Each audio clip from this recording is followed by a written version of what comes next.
mga bata? Kamusta kayo ngayong araw na ito?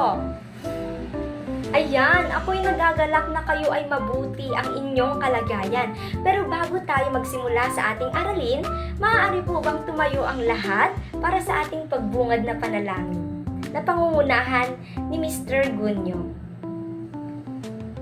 Amen. Ayan, bago tayo magsimpo sa ating upuan, maaari po bang pakipulot ang inyong mga kalat or sa mga gilid ng inyong inuupuan ang mga kalat na nakikita ninyo at pakiayos na din ang inyong mga upuan. Ayan, napakahusay naman ng mga batang ito. Bago natin malaman kung sino ang lumiban sa klaseng ito, may inanda si teacher na isang awitin. Alam niyo po ba yung tumingin sa kanan kaliwa song? Ayan, dahil hindi nyo pa alam kung ano ang song na tumingin sa kanan kaliwa, ituturo ni teacher kung paano awitin ito. Si teacher muna at kayo. Tumingin sa kanan kaliwa, isipin kung sino ang wala. Naiintindihan po ba mga bata? Ayan, napakahusay. Ayan, sabay-sabay nating alamin at kantahin kung sino ang lumiban sa klaseng ito. Ready na po ba? Ayan, napakahusay. Sa bilang 3, 1, 2, 3. Tumingin sa kanan kaliwa, isipin kung sino ang wala. Tumingin sa kanan kaliwa, isipin kung sino ang wala. Ayan, napakahusay naman ng mga batang ito. Bigyan nyo nga ang inyong sarili ng aray mo pakaklap. Alam nyo ba yung aray mo pakaklap, class? Ayan, ituturo ni teacher. In the count of 3, 1, 2, 3, go. 1, 2, 3, 1, 2, 3. Aray mo pakak. Ayan, very good. Napakahusay naman ng mga batang ito. Ngayon naman, bago tayo dumako sa ating bagong aralin ngayon, maaari nating talakayin yung mga alituntunin sa klase. Ano nga ba yung dapat nating sundin at ano nga ba yung mga hindi dapat nating sundin? Ready na ba kayo, class? Ayan, ito yung mga bagay na hindi dapat makita sa atin bilang alituntunin natin sa ating paaralan sa loob ng classroom. Una ay ang skip class to hang out with friends. Pangalawa, cheated on a test. At pangatlo, pulled an all-night year to finish an assignment. At pangatlo, fallen asleep in class. Pang-apat, forgotten my homework. Nalimutan daw natin yung homework natin. At pang-lima ay won an award or recognition at school. Ito yung meron na tayo bilang isang mag-aaral. At pangatlo, made a lifelong friend at school. Ayan, dapat tayo nakikipagkaibigan na hindi lamang sarili natin ang ating ina-approach, kundi yung bawat isa din. At ang pang-lima ay ang help a classmate who has a struggling. Nahihirapan siya, kailangan nating magtulungan. At ang last, felt truly inspired by a teacher. Ayan. Ayan, ito yung mga dapat nating sundin sa ating klase, mga bata.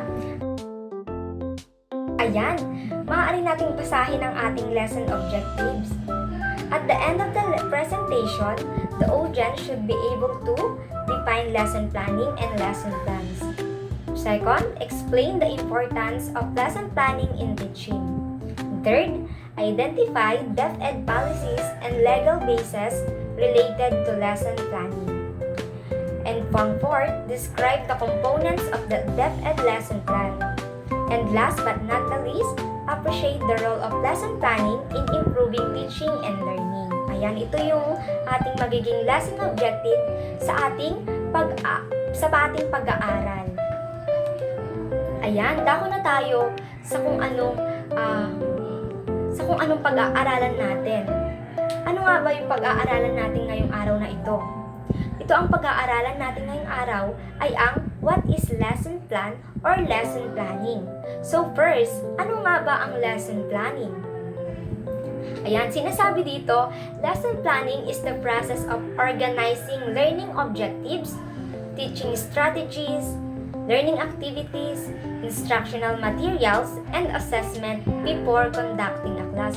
So, sinasabi lang po dito na ang lesson planning, ito daw po yung proseso kung paano natin maayos or matutunan kung paano yung magiging ayos ng ating objectives, yung mga teaching strategies natin, kung paano tayo magkakaroon ng mga learning activities sa ating pag-aaralan or sa ating aralin ngayon, at lalo na ay hindi mawawala yung instructional materials.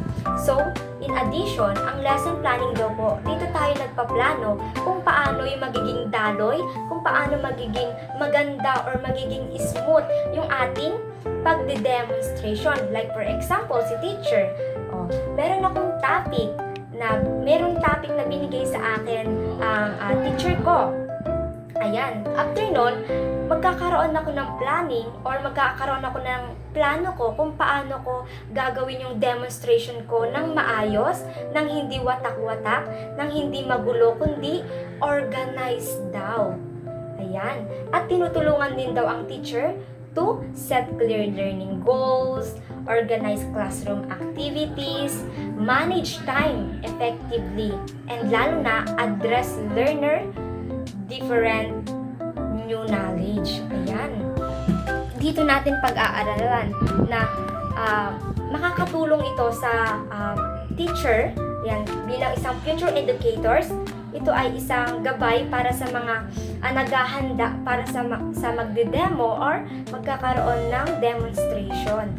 Nakakatulong ito para sa atin upang mapadaloy natin ng maayos ang ating demonstration. So, ito yung lesson planning na sinasabi. Ayan, dako naman tayo sa what is lesson plan. Nakarinig na ba kayo kung ano yung lesson plan? O diba, may lesson planning. Ito naman, pangalawa ay ang lesson plan. So, sinasabi lang dito, a lesson is a written guide that contains the teacher's plan for one lesson or class period. So, it usually includes the learning competencies, objectives, content, learning resources, procedures, assessment, and assignment or recitation. So, ang lesson plan, dito na natin ginagawa or dito na natin ini-input or dito na natin, ito na yung ginagawa natin para meron tayong pagsusundan or maging guide natin. Like for example, ito, may lesson na plan ako dito. Ayan, nakikita nyo ba yan? May teacher activities and merong learners activities. So, ito yung magiging guide para sa mga naghahanda sa pagdidemo ng isang teacher na kung saan dito nakalagay yung mga kailangan nating sabihin, kailangan makita sa ating demonstration. So, yun ang lesson plan. So, dito nakalagay din yung mga pa-activities, yung mga discussion natin, at lalo na yung objectives, lahat ng mga na makikita natin sa lesson plan. Ito yung magiging guide natin para sa pagdidemo nang sa ganun maayos nating i-deliver yung demonstration natin, maayos yung magiging flow and smooth. Yan. Naunawaan po ba ang lesson planning at lesson plan? Napakahusay naman, mga bata. Ayan naman. At ito, may mga kahalagahan dito, the importance of lesson planning. Ano ka ba yung kahalagahan ng lesson planning bilang isang future educators at bilang isang ganap na guro? Ayan, una, lesson planning help teachers to deliver organized instruction. So, sinasabi lang dito ay ang kahalagahan daw ng lesson planning ay nakakapag-deliver siya ng organized na kung saan hindi nga watak-watak, kundi maayos. And pangalawa, increase student engagement. So, sinasabi lang dito na sa lesson planning, dapat na dadagdagan or mas nagkakaroon ng engagement yung mga bata during our discussion, during our demonstration. And pangatlo, meet curriculum standards. So ayan, bilang isang teacher educators, meron kami sinusundan na curriculum. Ito yung tinatawag na DepEd Matatag Curriculum Guide para sa aming paggawa ng mga lesson objectives. Kasi hindi kami makakagawa ng lesson objectives kung walang matatag curriculum guide. Kasi ito yung nagiging guide namin, ito yung nagiging basis namin para sa paggawa ng lesson plan. And lalo na, prepare appropriate assessment. Ayan, dapat naghahanda tayo sa mabuting assessment na gagawin natin o ipapagawa natin sa mga bata. At ang pang-pito ay ang improved classroom management. Ayan, kailangan natin i-improve. Nakakatulong daw ang lesson planning para ma-improve yung classroom management natin. Hindi yung mga bata ay magulo, meron dito ay tahimik lang, kundi na ma-manage natin yung classroom ng maayos at na-enjoy ng mga bata. And lalo na ay hindi mawawala ay ang reflect and improve teaching practices. So ayan, dapat nakita natin sa lesson plan ay yung improve yung pagiging teaching natin. Yun yung mga kahalagahan ng lesson planning sa bilang isang gumagawa ng demonstration. And ito yung legal basis DepEd orders and laws. So may batas daw ito. Ayon sa DepEd Order number 42, year 2016, policy guidelines on daily lesson preparation for the K-12 basic education program. So it provides official guidelines on preparing daily lesson log, detailed lesson plan. So ang daily lesson log, ito yung pang-araw-araw na lesson na tinatackle natin or dinidiscuss or pinag-aaralan natin sa school. At ito namang detailed lesson plan, ito nga yan yung sinasabi ko sa inyo na ito yung detailed lesson plan na dito natin nilalagay yung dapat natin sabihin, dito natin nilalagay or ini-input yung mga dapat makita sa demonstration natin.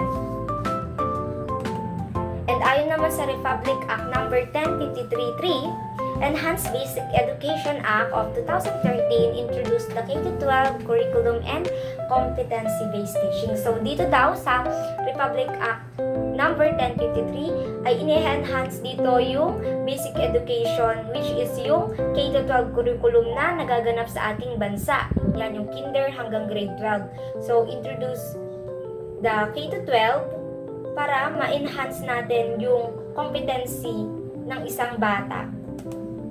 And ayon naman sa Republic Act number 9155, Governance of Basic Education Act of 2001. So it defines the responsibility of teacher and school in delivering quality basic education. So sinasabi lang dito na responsibilidad daw ng teacher at school kung paano ma-deliver ang isang pagiging quality sa education, kung paano ma-deliver ng tama yung pinag-aaralan. Ayan, naunawaan po ba? Napakahusay naman. Ayan. So, dako naman tayo sa types of DepEd lesson preparation. So, una ay ang daily lesson log or DLL. May nakarinig na ba sa inyo nito mga bata? Ang daily lesson log or DLL. Ayan. So, sinasabi dito, it is used by experienced teachers. It records daily teaching activities. So, dito, sinasabi na dito daw nire-record lahat ng mga ginagawa, lahat ng mga pinapagawa ng mga teacher, yung mga activities na pinapagawa sa atin bilang estudyante, lahat ng mga ginagawa ng isang teacher, dito nilalagay sa daily lesson log. Lagi-lagi daw po ito. At ang pangalawa ay ang detailed lesson plan or DLP. Dito na yun po. Yan, DLP. It is used by beginning teachers or when required. It contains detailed teaching procedure. So, sinasabi lang dito sa detailed lesson plan, ito yung ginagamit ng mga tao or mga teacher educators, mga teachers, ayan, mga guru natin sa school, kung paano gumawa ng lesson plan, kung paano mapadaloy yung klase natin. Ayan, gaya nga neto, yung pinakita ko sa inyo, di ba? Na napaka-detailed neto na sa simpleng good morning, simpleng pagtatanong mo sa mga bata, dito natin mai-input. Na kung saan, dito natin sinasabi or dito natin nilalagay lahat ng mga dapat nating sabihin. Ayan, detailed lesson plan. And ako naman tayo for characteristic of an effective lesson plan. Ayan yung mga characteristic ng pagiging effective ng lesson plan bilang isang guro. Ano? Yung mga lahat ng kumbaga yung lahat ng characteristic ng lesson plan, kung paano effective siya bilang isang teacher. Ayan, una, ang effective lesson plan is learner-centered. Ayan. Pag sinabi nating learner-centered, ito ay ang sa bata lang. Para sa bata lang. Kasi, dati, nung unang panahon, ang mga teacher, sila lang yung salita ng salita, sila lang yung input ng input, yung bigay ng bigay sa mga bata, sa mga estudyante, na wala namang participation, na wala namang engagement yung mga bata. So, ngayon, meron ng nilabas or nilapag na batas para sa mga bata na kailangan maging learner-centered ang ating demonstration or pagtuturo. Kasi dito mas nauunawaan natin, dito mas nakikita natin yung kanilang pangangailangan, yung kanilang kakayahan. Diba? Kung pag-uusapan ang learner-centered, makikita natin yung potential ng mga bata. Kaya bilang future educators, dapat sinusunod natin na maging learner-centered na hindi puro teacher lang, kundi magkaroon ng cooperation, collaboration, at engagement ang mga bata para mahasa yung critical thinking nila, para mahasa yung kanilang kakayahan, yung kanilang kaisipan, karunungan, na para sa ikakalago nila. And pangalawa ay ang competency base. Ayan, sinasabi natin dito na kailangan magkaroon ng competency sa school or sa isang classroom. Hindi yung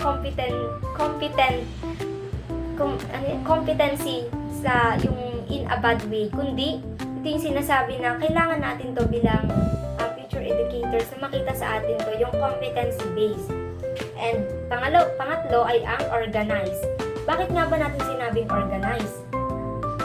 Ayan, sinasabi lang dito na kailangan natin maging organized lalo na sa lesson plan kasi dito mas maganda na nakikita natin na maayos, hindi watak-watak, hindi magulo yung mga itinuturo natin na nag-discuss ka, magpapa-activity ka na at uwian na, hindi ganon. Kundi sinasabi lang dito na dapat ang pagiging effective ng lesson plan ay organized daw. And pangatlo ay ang flexible, inclusive, interactive, assessment aligned. So ito yung makita sa ating lesson plan bilang isang future educators and bilang isang magiging ganap na guro. Ayan. Dako naman tayo sa conclusion and references. So, lesson planning is an essential responsibility of every teacher. Through proper lesson planning and lesson preparation, teacher can provide organized, meaningful, and effective instruction that supports student learning and align with DepEd standard or order. So, in conclusion, ang lesson planning daw ay ito yung essential para sa mga guro. Responsibilidad nila to para ma-enhance yung proper lesson or proper preparation sa ating pagtuturo. Ayan, na dapat ang teacher kailangan maging organized, maging meaningful, at effective na isang guro para nang sa ganun, masuportahan natin yung mga bata, yung mga estudyante na nangangailangan ng needs natin at kailangan din natin maging aligned sa DepEd order. Bakit? Kasi mahalaga ito para may pag-guidean tayo, meron tayong sinusunod na batas na para mapadali yung ating paggawa ng lesson plan at lesson planning. So in conclusion, ang lesson planning, ito yung mismong ginagawa natin pag dumating na yung isang go. Ito mismo yung nagiging preparation natin para sa ating gagawin na lesson plan. At ang lesson plan naman, ito yung magiging guide natin for our demonstration para mapadaloy ang ating demo teaching. Para hindi watak-watak, hindi magulo. Nagtatapos ang ating pag-aaral sa araw na ito, and I hope na marami kayong natutunan from Teacher Keisha. And hope to see you again. Bye!